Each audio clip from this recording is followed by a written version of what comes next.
Godina Arsii aanaalee sirkaa gada basaasaa fi arbaa guuguu keessatti qabata deeggartoota waraana bilisummaa Oromooti jedhuun hawaasa nagaa irratti yakki ajjechaa fi qabeenya barbadeessuu raawwatamaa jiraachuu himan. Addattuu gandoota baadiyaa aanaa sirkaa hedduu keessatti bana manneen jiraattotaa gubachuu fi lubbuun namoota nagaallee darbaa jiraachuu jiraattonni himan. Obbo Soortan qabata jedhuun maanguddotaa fi dubartoota irratti hidhaa jumlaa raawwachaa jiraachuus odeeffanneera. Haaluma wal fakkaatuun aanaa arbaa guuguu keessatti qabata deeggartoota waraana bilisummaa Oromoo jedhuun yakki sarbamiinsa mirga namoomaa ulfaataan qaamolee mootummaatiin hawaasa irra qaqqabaa jiraachuutu himame.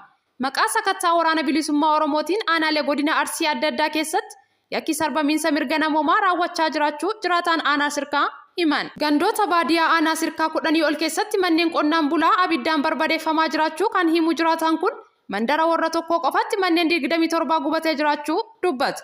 Addatti gandoota waajjira Aphasaa fi Biduu Baalaa jedhaman keessatti namoonni hedduu ajjeefamu maddeen himaniiru. Namoonni achi buuteen isaanii dhabamee gariin ajjeefamanii gaara keessatti gatamuu himan.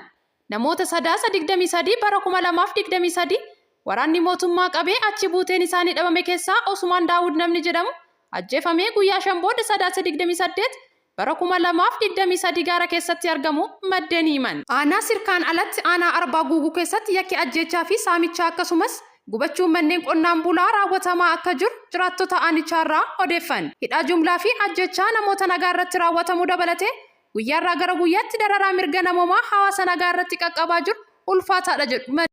Dhaabbileen tola ooltummaa 2 namoota lixa Oromiyaatti weerara busaan miidhamaniif deeggarsa midhaan nyaataa taasisan. Naannoo Oromiyaa godina Qeellam Wallaggaa fi Wallagga lixaa lammiilee weerara dhibee busaan rakkoo hamaa keessa saaxilaman deeggaruuf dhaabbileen tola ooltummaa waadaa uummataa fi egeree waliin ta'uun deeggarsa daakuu kuntaala 1,300 ol walitti qabuun ergan.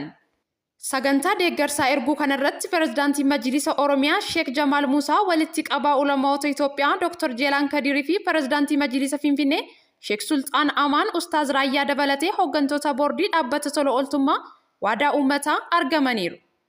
Dhaabbatni tola ooltummaa waadaa uummataa deeggarsa mallaqaa daawwattoota miidiyaa Haaruunii fi namoota biroo irraa argateen daakuu kuntaala 650 deeggarsa kan taasise yoo ta'u kan hafe dhaabbata tola ooltummaa egeree karaa Ustaaz Raayyaa faan walitti qabeen ta'uun ibsameera. Weerarri dhibee busaa naannicha keessattuu aanaalee 17 keessa mudate yeroo kan hin kennine waan ta'eef hawaasni hunduu gahee irraa eeggamu akka baatu waamichi dhiyaateera. Godaantonni Eertiraa 53 konkolaataa raayyaa Itoophiyaan gara Keeniyaa adeemaa turan to'ataman.